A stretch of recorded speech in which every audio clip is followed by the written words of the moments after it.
Hey guys, so after several months of talking and planning about doing another diesel swap, uh, I finally got it started. I'm finally working on it. It's this 1985 Chevy C10 square body. It's a long bed, but it's got a diesel title already. And again, I got most of the parts ready to throw in the truck. But before doing that, I thought I'd do a video going over the parts. And I'll start with the motor here. It's the OM606 turbo version, of course, uh, from Mercedes-Benz. And by the way, this is going to be a daily driver project, so to keep that in mind as I go over the parts.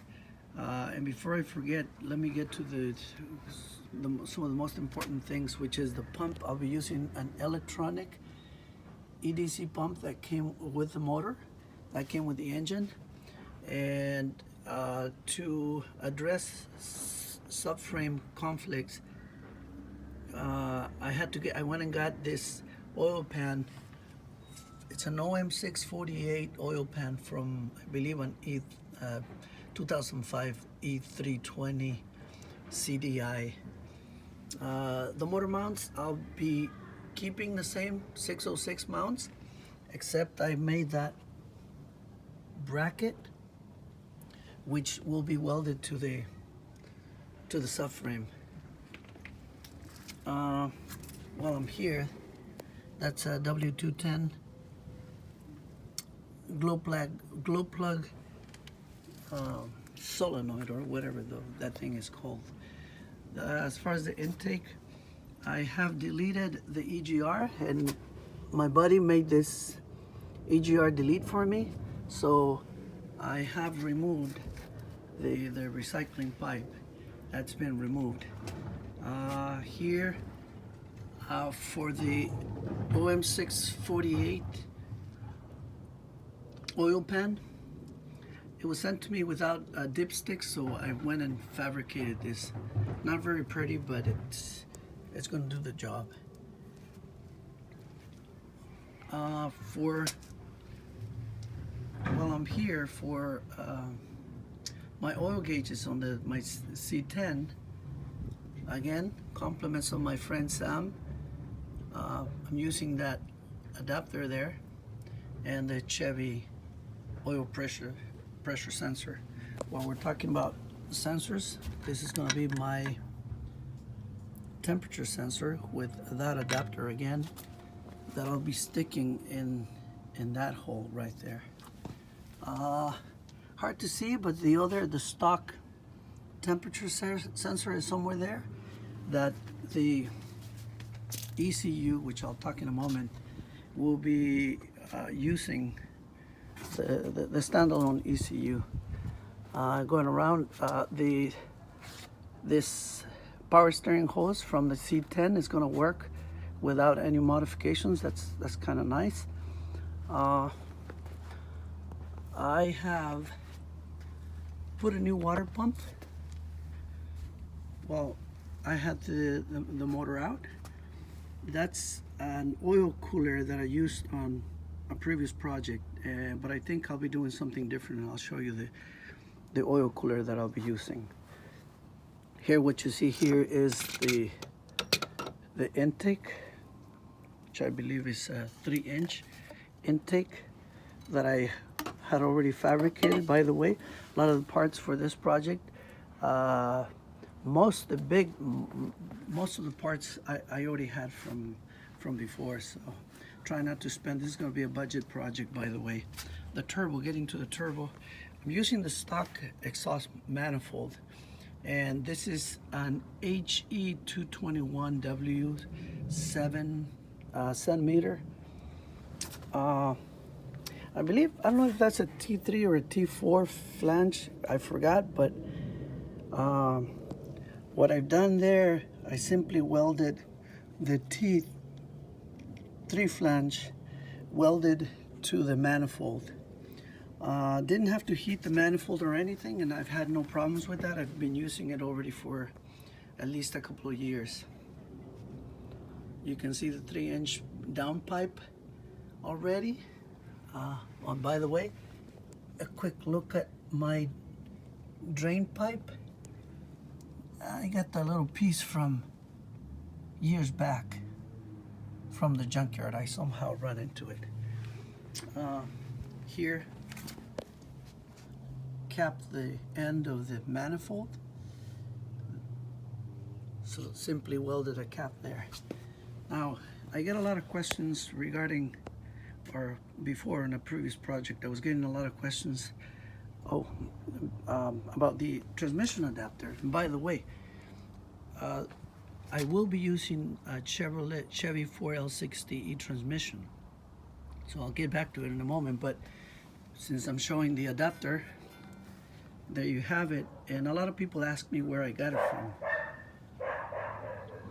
That's my dog. I got it from Benson's Speed Gems, I believe. BENDTSEN. Yeah. Works really good. The only thing is I had to drill a couple of holes because this was made for the stock OM606 oil pan, and with the 648s the holes for the pan are different, so I had to drill these, which was not super hard. Now I got these 2 extras that I will not be using.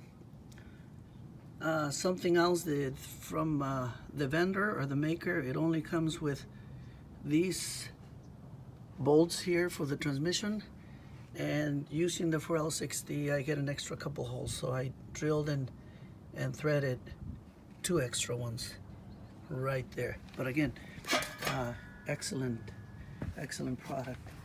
I think I've shown everything on the motor. Crank sensor, yeah, I believe I got everything.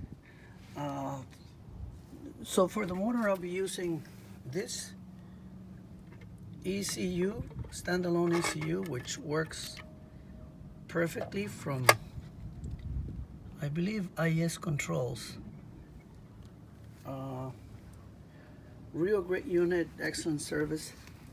And while I'm here, I had this laying around for a few years. It's ECTCU by TCI, which is going to control now the 4L60E that I've had for a couple of years also. It works really good. So I'm not doing anything to it. I've used a 4L60E before.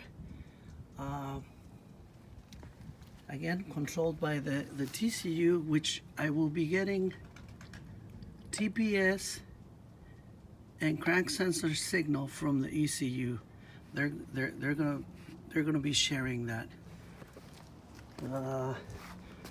Not sure whether I'm forgetting anything else over here on the, before I get to the torque converter. The truck came with a 700R, a diesel 700R transmission, so I'll be needing this little bracket there, which I already installed on the transmission. And now for a torque converter, I actually have at least 4 laying around, and I have a 1300, a 1600, and I also have the diesel torque converter that came with a 700R on the Chevy C10. I think I liked the 1300 before, but I may try the 1600 or the diesel torque converter if I can use it. That's still to be decided. The truck, by the way, has 273, I believe, rear end, so it's gonna need to be re-geared. But instead of, instead of re-gearing, I'm gonna try to change to a 2000 something Chevy Silverado rear end. The intercooler, a 2.5 inch.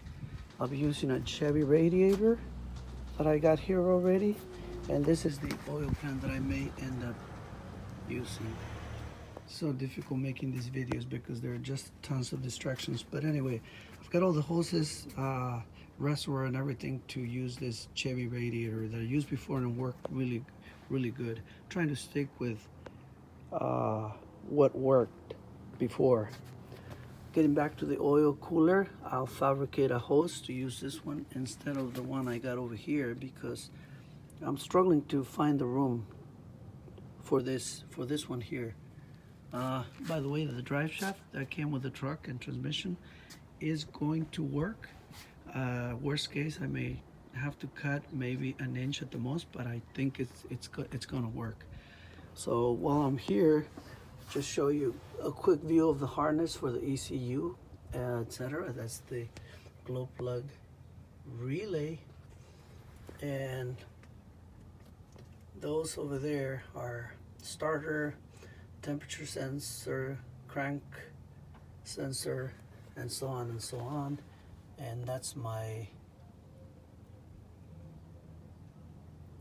TPS right there.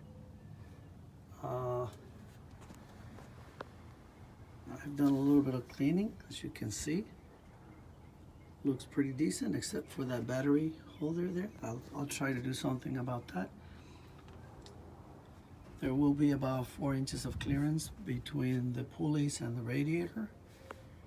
My best guess.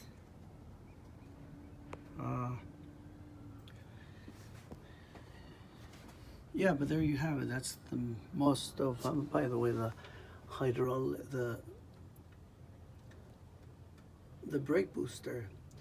The truck came with a hydraulic booster, and I switched to this vacuum for several reasons. But in the end, I was having a conflict between the booster and the intake.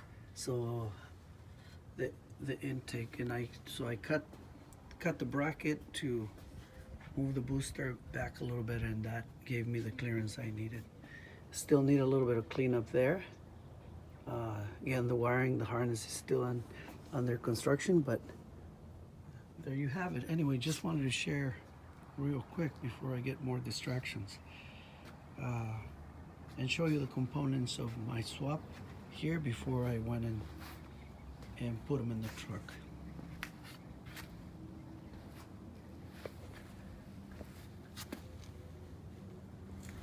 Yeah, I think that's all I got, so thank you for watching.